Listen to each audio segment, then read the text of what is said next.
Hi guys, welcome to global affairs. इस video को बनाने का मेरा एक ही मोटिव है, आप सभी को रियलिटी का पता चल सके, क्या सही है क्या गलत आपको पता होना काफी जरूरी है। भाजपा प्रवक्ता नुपुर शर्मा ने ऐसा क्या कहा टीवी डिबेट में जिससे पूरा मुस्लिम वर्ल्ड एक हो गया। हमारे देश के अलग अलग जगहों पर दंगे हुए, नुपुर शर्मा को मारने की, रेप करने जैसी धमकियां तक दी गई। सिर्फ हमारे देश में ही नहीं, पाकिस्तान और अरब कंट्रीज में भी नुपुर शर्मा के खिलाफ प्रोटेस्ट हुआ। ट्विटर पर भी नुपुर शर्मा को फांसी पर चढ़ाने की मांग की गई। 26 मई की शाम को टाइम्स नाउ पर डिबेट शो के दौरान नुपुर शर्मा ने पैगंबर मोहम्मद के बारे में ऐसा कुछ कहा जिससे उन्हें यह सब रिएक्शन का सामना करना पड़ा। इस कारण से उन्हें पार्टी से भी सस्पेंड होना पड़ा। नुपुर शर्मा ने ऐसा क्या कहा, इस वीडियो से समझिए। Otherwise, they are very capable of hitting them where it hurts.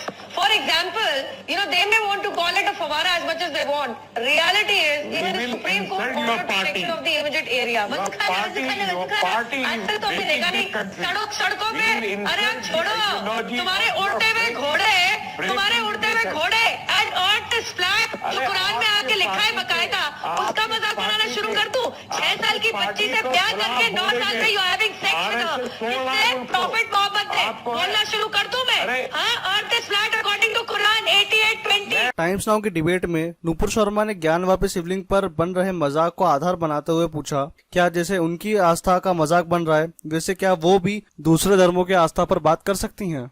Nupur Sharma के जिस बयान पर सारा विवाद हुआ, राइट्स हुए, दंगे हुए, धमकियां दी गई, वॉयलेंस हुआ, उन्होंने जो कहा वो सब आपने सुना। कुछ लोगों ने उनके बयान को गलत तरीके से कोट कर लोगों तक पहुंचाया, जिससे हमारे देश में वॉयलेंस हो, अनस्टेबिलिटी आए।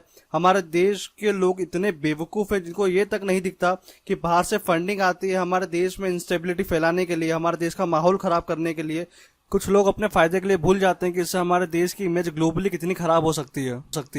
हम आते हैं नुपुर शर्मा के उस बयान पर। उन्होंने ऐसा कुछ गलत नहीं कहा है। उन्होंने जिस संदर्भ में ये सवाल पूछा उसे किसी की भी भावना को आहत नहीं होना चाहिए। नुपुर शर्मा ने धर्म ग्रंथ को कोट ही किया है। उन्होंने जो पैगंबर मोहम्मद जी के बारे में कहा है, अगर वो झूठ है तो ये बिल्कुल उनका अपमान है, लेकिन सच है तो आपत्ति किस बात की?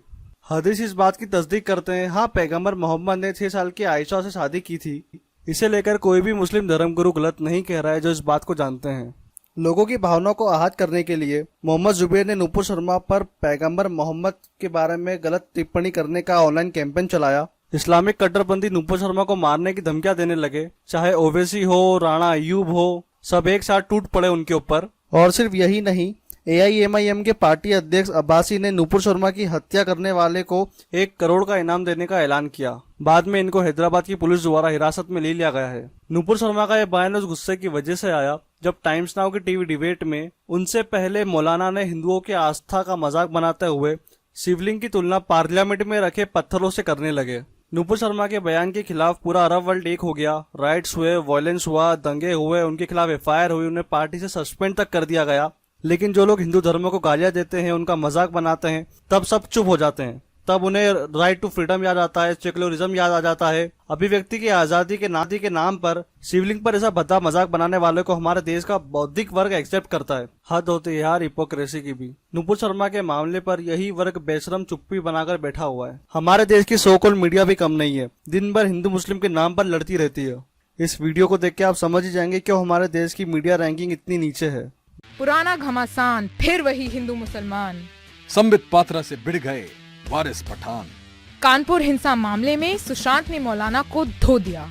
जब डिबेट में आचार्य ने पकड़ा मौलाना का गिरेबान, चल गए जूते चप्पल। किसी में दम नहीं जो मुझे सड़क पर कूटे। संबित पात्रा। भारत जो एक धर्मनिरपेक्ष देश है, टीवी डिबेट में की गई बात को लेकर अरब कंट्रीज हमारे सर पे चढ़ी हुई और हमसे माफी की मांग कर रही हैं। लेकिन जब बात आती है इस्लामिक टेररिज्म की या चाइना में हो रहे उइगुर मुसलमानों पर अत्याचार की, तो इनके मुंह पर चुप्पी आ जाती है। मुस्लिम कंट्रीज के विरोध के बाद गवर्नमेंट ऑफ इंडिया ने बाकायदा स्टेटमेंट देते हुए बताया है, हम हर रिलीजन की रिस्पेक्ट करते हैं। कुछ फ्रिंज एलिमेंट थे जिन्होंने मुद्दा बनाकर गलत तरीके से इसे पेश कराया सबके सामने। इंडिया ने OIC की रिपोर्ट को रिजेक्ट करते हुए ये भी कहा है, आप नैरो माइंडेडनेस दिखा रहे हैं इस मुद्दे को लेकर, जिन पर एक्शन लेना है हम उन पर एक्शन ले चुके हैं। वीडियो के एंड में यही कहूंगा, बिना सोचे समझे पढ़े और जाने कुछ ऐसा ना कहें जिससे किसी के भी रिलीजियस सेंटिमेंट हर्ट हो, किसकी रिलीजियस भावनाएं हर्ट हो, उनका मजाक बनाया जाए। कोई भी धर्म हो वो हमें शांति ही सिखाता है।